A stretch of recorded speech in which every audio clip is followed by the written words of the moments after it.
అదేవిధంగా వేదిక ముందు ఉన్న అందరికీ కూడా ఇందులో ఇప్పటికే మనము 21 కోట్ల రూపాయలు పూర్తి చేసుకోవడం పనులు ఆగిపోయి ఉన్నాయి. వీటిని దాదాపు 4-5 సార్లు కలిసి సార్ ఉన్నటువంటి ఇబ్బందులు, ఇక్కడ ఉన్నటువంటి ఆవశ్యకత, ఈ పని యొక్క ఆవశ్యకత గురించి తెలియజేయడం మూలంగా సరే వారి కార్యక్రమాన్ని ముందుకు తీసుకెళ్లేదానికి మనం ఈ కార్యక్రమాన్ని ఈ రోజు మనం ఏర్పాటు చేసుకోవడం జరిగింది. దీంట్లో పూర్తి కావడం జరిగింది. తర్వాత నడిబొడ్డున ఇంత గొప్పగా దాదాపుగా ఇన్ని పట్టణాలు అందుబాటులో రావడం అనేది చాలా ముదావహం.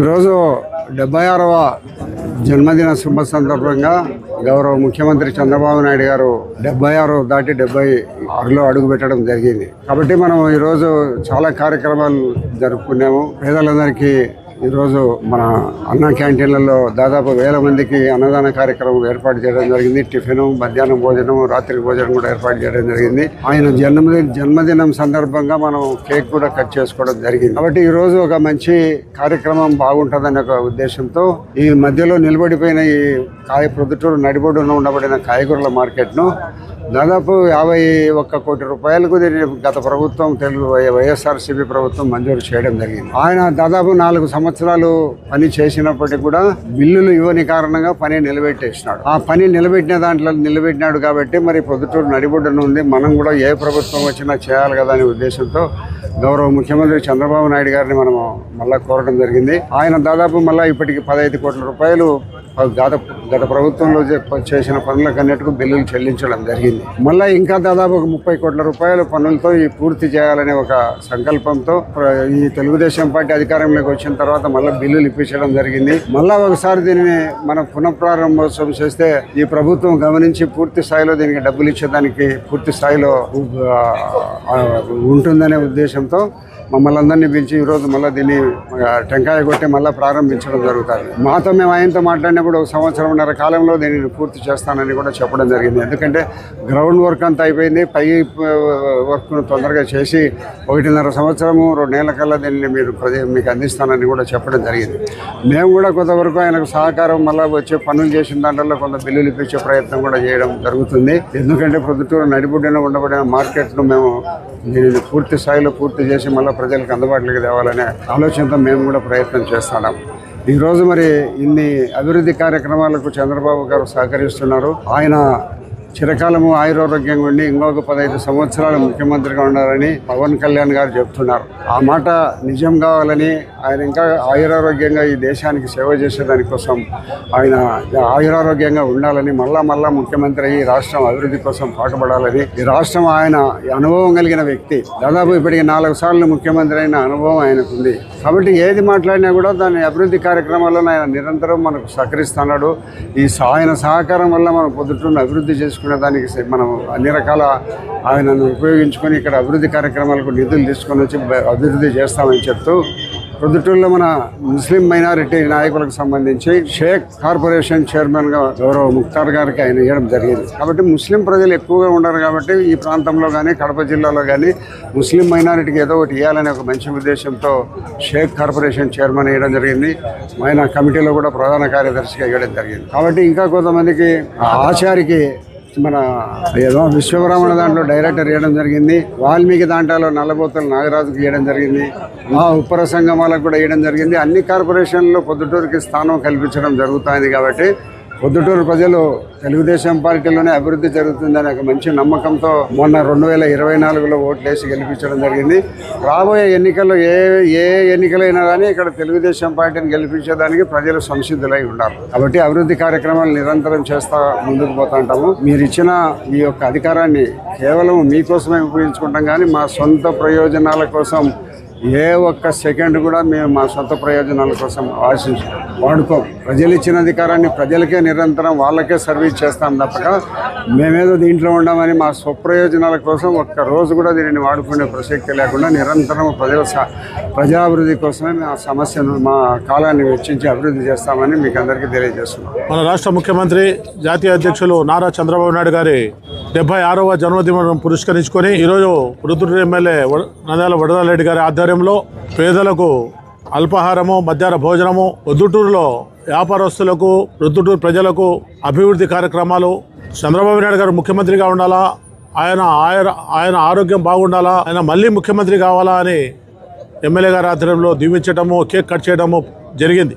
మేమేం చెప్తున్నామంటే, ఒక పక్క మాజీ ముఖ్యమంత్రి జగన్మోహన్ రెడ్డి, ఒక పక్క మాజీ పొద్దుటూరు ఎమ్మెల్యే రాచమల్లు ప్రసాద్ రెడ్డి గతంలో ఏ పరిస్థితిలో ఉన్నారు, ఇప్పుడు ఏ పరిస్థితిలో ఉన్నారు, తక్కువ కాలంలో ఎక్కువ డబ్బు సంపాదించిన వాళ్ళలో రాష్ట్రంలోనే కాదు మన భారతదేశంలో వాళ్ళిద్దరికే పేరు దక్కింది. పొద్దుటూరు ఎమ్మెల్యే గారు ఎంత నీతివంతులో నేను 44 సంవత్సరాల నుంచి ఆయనతో ఇది చేస్తున్నాను.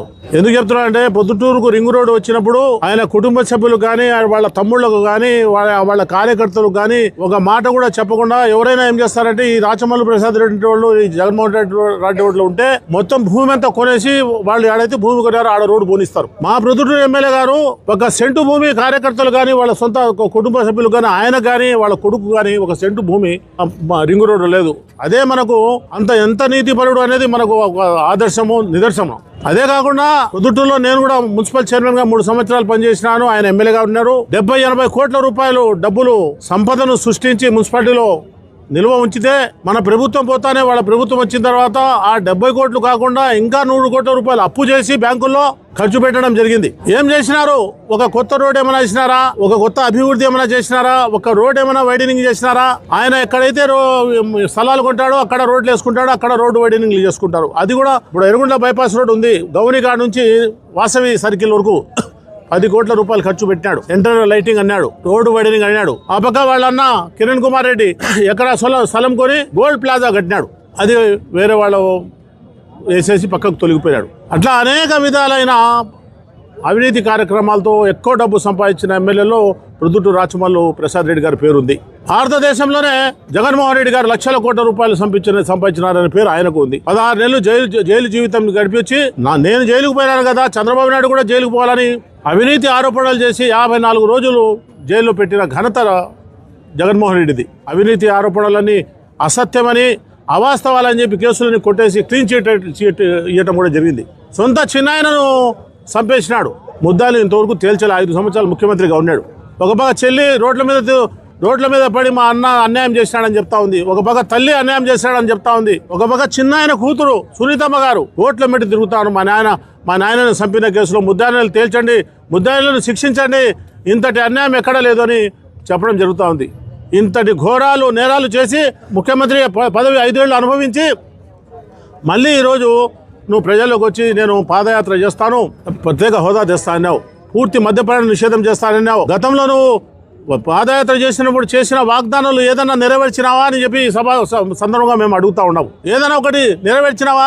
నవరత్నాలు అని చెప్పి అప్పుల రాష్ట్రంగా లక్షల కోట్ల రూపాయలు అప్పులు చేసి మొత్తము స్వహా చేసిన పార్టీ వైఎస్ఆర్సీపీ పార్టీ అని చెప్పి ప్రజలకు ఈ సందర్భంగా మేము తెలియజేస్తున్నాం. కాబట్టి అది రాజధానికి అడ్డం పడతా, ఇండస్ట్రీలలోనూ సాఫ్ట్వేర్లలోనూ రానికుండా చేస్తా, బాగా ఊపందుకున్న రాజధానిని అమరావతిని అడ్డుకోవాలనే ఆలోచనతో మావిగాను రాజధాని చేస్తారని తప్పుడు ప్రచారం చేస్తాడు. ఎందుకంటే వ్యాపారవేత్తలు, మంచి కంపెనీలు వచ్చేటోళ్ళు, విదేశీయులు దేశాల నుంచి వచ్చేటోళ్ళు అంటే భయపడాలా, పెట్టుబడులు పెట్టకూడదనే దురాలోచన తప్ప మన రాష్ట్రాన్ని ముందుకు తీసుకొని పోవాలా, మన రాష్ట్రాన్ని అభివృద్ధి జరపాలా, మన భావితరాలకు మనము బాధ్యతగా ఉండాలా, ఒక మంచి రాజధాని నిర్మాణం చేసుకోవాలనే ఆలోచన ఎక్కడా లేదు. వైజాగ్లో రాజధాని అంటాడు, ఆయన భూములని ఆడ కొనేస్తాడు. కర్నూలులో రాజధాని అంటాడు, ఆడ భూములని కొనేస్తాడు. మళ్ళీ ఇప్పుడు వచ్చి మావిగాని అంటాడు. ఇట్లాంటి తప్పుడు మాటలు, అబద్ధ మాటలు రాచమల్లు ప్రసాద్ రెడ్డి, జగన్మోహన్ రెడ్డి, వైఎస్ఆర్సీపీ వాళ్ళంతా మాటలు మాట్లాడుతూ ఉన్నారు. ప్రజలు నమ్మే పరిస్థితులు లేరు. ప్రజలంతా సౌమ్యులు, అంతా తెలిసిన వాళ్ళు. మళ్ళీ కూడా తెలుగుదేశం ప్రభుత్వానికి ఆదరిస్తారు. మళ్ళీ కూడా చంద్రబాబు నాయుడు గారిని ముఖ్యమంత్రిగా ఎన్నుకుంటారని చెప్పి నేను ఈ సందర్భంగా ప్రజలందరికీ తెలియజేసుకుంటూ, అందరూ కూడా ఆలోచించాలా, మనం ఏ పక్క ఉండాలనేది కూడా ఈరోజు మనం ఆలోచించాల్సిన పరిస్థితి మన ఎదుట ఉంది. మనం చూస్తున్నాము, అందరు చెప్తా ఉన్నారు, మేధావులంతా చెప్తా ఉన్నారు, జగన్మోహన్ రెడ్డి పరిస్థితి ఏంది, చంద్రబాబు నాయుడు పరిస్థితి ఏంది, చంద్రబాబు నాయుడు పార్టీలో ఎటువంటి వాళ్ళు ఉన్నారు, జగన్మోహన్ రెడ్డి పార్టీలో ఎటువంటి వాళ్ళు ఉన్నారని అందరూ గమనించాల్సిన పరిస్థితి వచ్చింది. కాబట్టి మేము అందరం కూడా చంద్రబాబు నాయుడు తెలుగుదేశం పార్టీ ఆయన ముఖ్యమంత్రి అయ్యేదానికి ఎమ్మెల్యే గారి పక్షాన నిలబడి మేము వాళ్ళు ఏ కార్యక్రమం చెప్పినా చేస్తూ పోతామని చెప్పి తెలియజేసుకుంటూ సెలవు తీసుకుంటాం. మీ వివాహాది శుభకార్యం ప్రతి ఒక్కరూ తప్పనిసరిగా యూట్యూబ్లోకి వెళ్ళి కడప వార్తను లైక్ చేయండి, సబ్స్క్రైబ్ చేయండి. ఇట్లు మీ జి రమణయ్య, ఎడిటర్, కడప వార్త.